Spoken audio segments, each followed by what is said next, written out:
ఎక్కడెక్కడ తీసుకొస్తుండ్రు ఊళ్ళో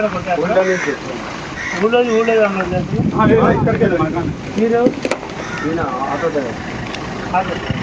driver incharge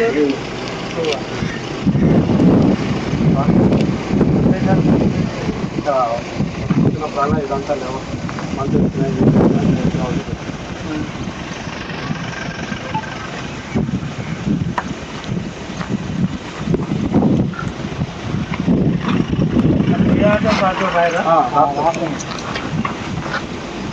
మామూలు పేజీ లేదు సార్ ఈ ఇళ్ళనే ఇట్లా టిప్పులు వచ్చినప్పుడు ఈ విధంగా వస్తాయి ఇళ్ళ టిప్పు అప్పుడు ఇట్లా వాటర్ నీళ్ళు ఏ వాటర్ ఇప్పుడు ఒక ట్రిప్ అయిపోవాలిగా రెండో ట్రిప్ రెండో ట్రిప్ ఎన్ని వాటర్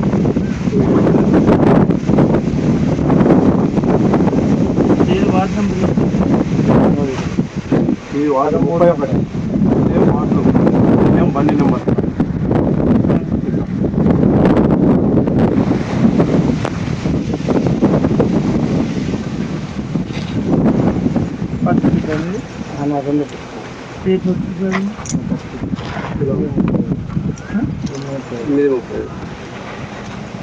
మరి అమ్మచెట్టు వచ్చింది ముందు పోయింది ఇవన్నీ వెనక ఆలస్యం అయితే వస్తారు ఎప్పుడు మళ్ళీ ఇప్పుడు వార్డు తిరిగి ఎనకపోయినా ముందే వచ్చేసి ఈయన పోయినా అనమాట ఇంతకు రాలే ఈయన వచ్చి పోసుకొని బయటకు వెళ్ళిపోయాడు ఈయనకు ఫంక్షన్లు గింక్షన్లు అవుతాయి కదా అవి తెచ్చుకొని పోసుకొని పోతారు ఫస్ట్ ట్రిప్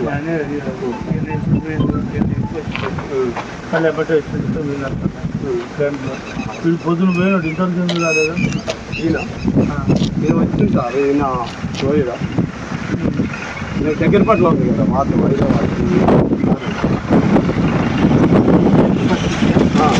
సిటీకి వచ్చింది రెండో ట్రిప్ ఈయన ఈయనకు దగ్గర ఉంది 6:30కు ఒకటి వచ్చిపోయింది తర్వాత ఇది వచ్చింది 7:40 నాగేంద్ర కాదు 5వ వార్డు ఎందుకు ఏ బండి కాబట్టి పెట్టుకోవచ్చు పేజీలు అంటుండవు ఏ బండికి ఆ బండి పేజీ పెడితే ఈ గుంపులో పోయిందా ఏమైందో కూడా అర్థం కాదు తర్వాత నువ్వు శుభ్రం కూర్చొని రాసుకున్నా ఆశ్చర్యపడ్డావు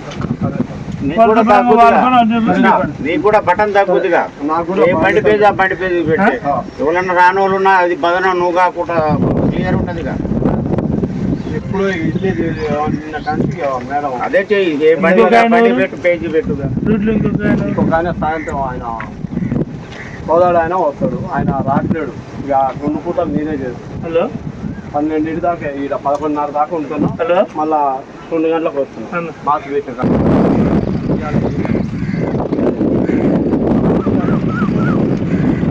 నిన్నటిది 3వ తారీఖు ఇదేమో ఇవ్వాలి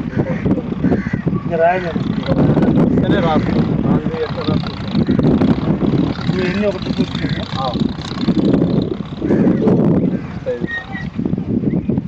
ఈ మార్కెట్ ఈ ఆటోలే ఈ 40 ఆటోలు వీళ్ళు లేదు వాళ్ళు ఎన్ని ట్రిప్పులు వేస్తారో ఏం చేయట్లేదు శుభ్రం చెట్ల కింద పెట్టుకుంటున్నారు అదేంటంటే మేము అందరూ చేస్తున్నాం సార్ మాకు ఎప్పుడు వస్తున్నారు నేనేమన్నా సంతకం పెడుతుంది అందరు పెడుతున్నారు సంతకం 4 పెడుతున్నారు సరే నేనేమంటుందంటే ఏ బండికి ఆ బుక్ బండి కూడా డబ్బింగ్ అట్లా కూడా పెట్టండి బండికి ఏ బుక్ కాబట్టి రీడింగ్ కంపల్సరీ పెట్టాలి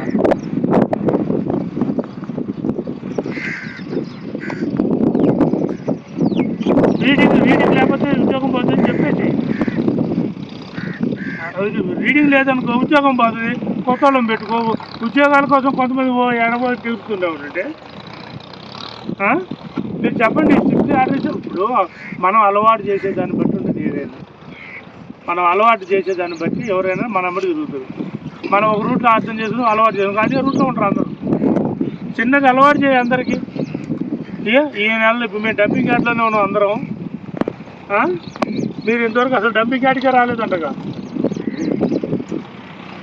అసలు ఇంతవరకు డంపింగ్ యార్డ్ పుట్టినాకే రాలేదంట కదా మీకు. మరి ఎట్లా చెప్పు, నువ్వు డంపింగ్ యార్డ్ మెయింటైన్ చేస్తావు, ఆటోలు మెయింటైన్ చేస్తావు, నీకు వస్తాయా లేవా చెక్ చేసుకోవాలి. ఓకే మేడం, మీరు బాగానే ఉంది. మీరు వచ్చి ఎన్ని సంవత్సరాలు అయింది? 14 years ఎప్పుడన్నా డంపింగ్ యార్డ్ అన్న రాలేదనే చెప్తుంది కదా ఆయన.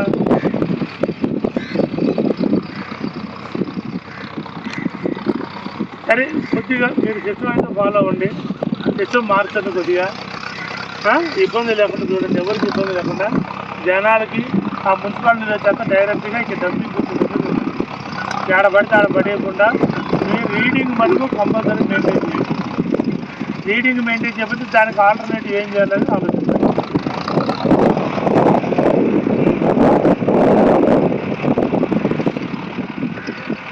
కొంచెం మంచి మెటల్ చదువుతులే, దాన్ని కూడా మీరే మానిటరింగ్ చేయొచ్చు. ఒకసారి అలవాటు అయిపోతే ఆటోమేటిక్గా వస్తారు వాళ్ళే. ఓకే ఓకే, మీరు మటుకు నేను ముందే చెప్తున్నా, మీరు నిన్న నేను చెప్పింది ఒక 40 రోజులు ఫాలోఅప్ చేయండి. మీరు ఎవరికి భయపడద్దు, నాకు కూడా భయపడద్దు. లీడర్ల కోసం పనిచేయట్లేదు, మీరు జనం కోసం పనిచేయండి. మీరు లీడర్ల కోసం అస్సలు పనిచేయద్దు, మీరు జనం కోసం పనిచేయండి. మున్సిపాలిటీ చెత్తని సక్రమంగా డంపింగ్ యార్డ్ చేరేటట్టు చేయండి. మీరు ఈ 10-15 రోజులు వాళ్ళకి చిన్నగా డ్రైవర్లు కానీ వాళ్ళని వీళ్ళందరూ మానిటరింగ్ చేస్తారు. డీజిల్ విషయంలో కానీ డ్రైవర్ల విషయంలో కానీ వెల్డింగ్లు కూడా మాకు వచ్చిన కంప్లైంట్ ఏంటంటే 10,000 రూపాయలు వెల్డింగ్ అయితే 30,000 రూపాయలు బిల్లు ఇచ్చారు. సరే, అది ఎవరో చూస్తాను, నేను కనిపెడతా. సరే, okay, right, thank you madam, thank you. 9ంటికి వస్తారు అందరూ, ఎవరు రాకపోయినా నాకు చెప్పు, నేను చూసుకుంటూ వాళ్ళ సంగతి. ఓకే, రైట్, ఓకే, చూస్తాను, నేను మాట్లాడతా. అసలు మీరే మాట్లాడతాను, మీరు మాట్లాడతాను, డబ్బులు కట్టాలని మాట్లాడతాను. అది కూడా చిన్నగా అన్ని క్లియర్గా మాట్లాడుతుంది. 3 నెలలు 2 నెలలు దీన్ని ఏం చేయాలి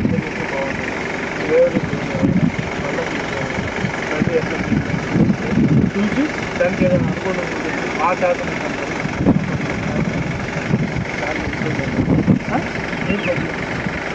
ప్రజలకు సేవ చేయాలి, నాయకులకు సేవ చేయాలి, నాయకులకు సేవ చేయాలి, ప్రజలకు చేయాలి. ఇక్కడ ఒకటే జేసీబీ ఉంది, అదే సరిపోతుంది వాళ్ళకి. ఇప్పుడు 2వ జేసీబీ ఏడుంది మంది, ఎందుకు ఆఫీస్లో ఉండే బదులు ఇక్కడికి పంపిస్తే వీళ్ళు మొత్తం ఇదంతా క్లీన్ చేసిన చెత్త ఓ పక్కన పెడతారు కదా. ఇప్పుడు నేను అనేది ఏంటంటే, పని ఏమైనా ఉంటే టౌన్లో ఉంచుకుంటా. ఇప్పుడు అతనికి డ్రైవర్కి శాలరీ ఇస్తున్నావుగా, రోజు ఇస్తున్నావా లేదా? మరి ఆఫీస్లో పెడితే నేను చేస్తాను దాన్ని. ఇప్పుడు ఆ డ్రైవర్కి శాలరీ ఇస్తున్నాం, బండి బాగుంది, రిపేర్ చేయలేదు, వర్క్ నడుస్తుంది. ఇప్పుడు అదే డంపింగ్ యార్డ్లో పెట్టి ఈ శుభ్రంగా ఈ చెత్త అంతా పక్కకు ముందున్న చెత్త అంతా రేపు వర్షాకాలం మంచి వర్షం పడుతుంది, ఈ బండ్లు లోపల పోవు, ఈ ఆటోలన్నీ బయట ఆగుతాయి కదా, చెత్త అన్లోడ్ చేయరు కదా వాళ్ళు. అదేంటంటే ప్రాబ్లం అందరూ చూపిస్తారు డ్రైవర్లు. ఇమీడియట్లీ యాక్షన్ తీసుకోండి. ఇది నాకు సాయంత్రం కల్లా క్లియర్ అయిపోయి ఫోటోలు పెట్టాలి. ఆ ఆటో పంపించండి, ఇక్కడ ఉన్న ఆటో 2 ఆటోలు పెట్టి ఈ డంపింగ్ ఇప్పుడు 11ంటికో 12ంటికి ఆటోలు 5ంటికి అయిపోతే 12ంటికి ఆటోలు ఆగుతాయి. 12ంటికి నుంచి 2 జేసీబీలు పెట్టి ఇక్కడి నుంచి మొదలు పెడితే మొత్తం శుభ్రంగా పైకి నెచ్చి పడేసేది. ఇదంతా ఖాళీ అయిపోవాలా. ఇదంతా వీడియో నాకు పెట్టాలి, సాయంత్రం 6ంటికి కూడా పెట్టాలి. ఓకేనా కమిషనర్ గారు? ఎస్ఐని పంపించండి ఇక్కడికి, ఎస్ఐ దగ్గరుండి మొత్తం క్లీన్ చేయించుకొని చెప్పండి. ఆ జేసీబీలోనే ఎక్కించి పంపించండి. ఆయన కారు మోటార్ సైకిల్ వేసుకొస్తానంటే కుదరదని చెప్పండి. ఇప్పుడు మీరు పంపించే జేసీబీలోనే ఆయన జేసీబీలో ఎక్కించి పంపించండి, వచ్చి మొత్తం క్లీన్ చేయమని చెప్పండి. ప్లస్ ఆటోలు కూడా రీడింగ్ కంపల్సరీ. ఒకవేళ రీడింగ్ లేదు అనుకుంటే జీపీఎస్ పెట్టడం లేదా ఏం చేయడం అనేది వాళ్ళకి ఒకటి. వాళ్ళ సమస్యలు ఏవి ఉన్నాయంటే వాళ్ళ సమస్యలు కూడా ఒకసారి రాసుకోండి. అవి చైర్మన్ గారు మీరు కూర్చొని మాట్లాడండి. వీళ్ళందరికీ ఏం కావాలా, ఏమి ఇస్తారని హామీ ఇచ్చారు, వాళ్ళు ఏ రకంగా పెడుతున్నారో అవన్నీ కూర్చొని తిన్నాక వాళ్ళతో చైర్మన్ మీరు కూర్చొని మాట్లాడండి. ఏ ప్రాబ్లం లేకుండా చూడండి. వాళ్ళు ఏమంటున్నారు, మాకు ఈ ప్రాబ్లం ఉంది కాబట్టి మేము సరిగ్గా చేయలేకపోతున్నాం. మాకు ఈ ప్రాబ్లం ఉంది కాబట్టి మేము సరిగ్గా చేయలేకపోతున్నాం, మాకు సహకరించే మున్సిపాలిటీ వర్క్ స్టాఫ్ కానీ ఆఫీసర్లు కానీ చైర్మన్ కానీ సహకరిస్తున్నారు. మమ్మల్ని ఉద్యోగాలు పెట్టుకున్నట్టు ఒక రకంగా మాట్లాడారు, పెట్టుకొని సంవత్సరం 2 సంవత్సరాలు ఒక రకంగా మాట్లాడుతున్నారు. ఇంతవరకు మాకు ఏది నెంబర్ కానీ కార్డు కానీ మాకు ఏం లేదు. మేము యూనిఫామ్ మెయింటైన్ చేయాలన్నా లేకపోతే ఇంకోటి చేయాలన్నా బళ్ళు మంచి చూసుకోవాలని ఏ రకం చూసుకోవాలా, మా ఉద్యోగాలు ఎప్పుడు పోతే మాకే తెలియదు, మేము ఎందుకు పని చేయాలనే టైప్లో ఉన్నారు. ఇది వాస్తవం, వాళ్ళ మనసులో మాట చెప్తున్నారు. వీటన్నిటికీ పరిష్కారం దొరకాలి. సరే వారంలో దగ్గర 4 రోజుల దగ్గర 3 రోజుల దగ్గర మీరు చైర్మన్ గారు ఈ డ్రైవర్లందరూ కలిసి మీకేం ఇస్తారని ఉద్యోగాలు మీరు ఇచ్చేటప్పుడు నాకు 1 లక్ష ఇచ్చారా 2 లక్షలు ఇచ్చారా ఇవి కూడా మాట్లాడండి మీరు, ఓకేనా? అంతా క్లారిటీగా ఉండాలి, క్లారిటీగా మాట్లాడండి. ప్రతి ఒక్కరికి లైసెన్సులు ఉన్నాయా? లైసెన్సులు కూడా చెక్ చేసుకునే ఒకసారి, అంతేనా? ఎంత ఇచ్చింది కూడా చెప్పన్నారు. ఏదో అవకాశం ఇచ్చింది, ఈ అవకాశాన్ని దుర్వినియోగం చేసుకోకుండా సద్వినియోగం చేసుకోవాలని ఆశ. నేను అందుకని ఈరోజు దయచేసి తప్పుగా అనుకోవద్దు, చేయడానికి పోకూడదు. ఇది ప్రక్షాళన చేయాలి.